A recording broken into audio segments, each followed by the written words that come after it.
এই দৃশ্য কিনা শেষে আমাকে দেখতে হলো, কিন্তু তবু আমার খুব জানতে ইচ্ছে করছে বাচ্চারা ঘুড়ি ভর্তি মোহর অলংকার সব ছড়াতে ছড়াতে যাচ্ছে কেন, আর গোপালের হাত দুটোই বা ঘাট থেকে বেরিয়ে দুদিকে ঝুলছে কেন?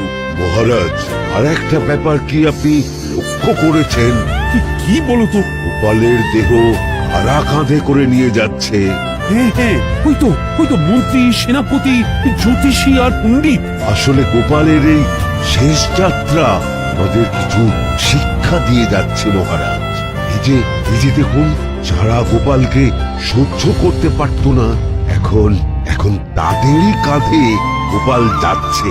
তার মানে শেষ পর্যন্ত কেউই কারোর শত্রু থাকে না, সবাই মান অভিমান ভুলে কাঁধে কাঁধ মিলিয়ে পার করে দেয়। তাই তো, এই দৃশ্য তো সেই কথাই বলছে। আর ওই যে মোহর আর অলংকার ছড়িয়ে যাচ্ছে, সেটাও বুঝিয়ে দেয় যে এই অর্থ, সমৃদ্ধি সবই ফেলে একসময় চলে যেতে হবে।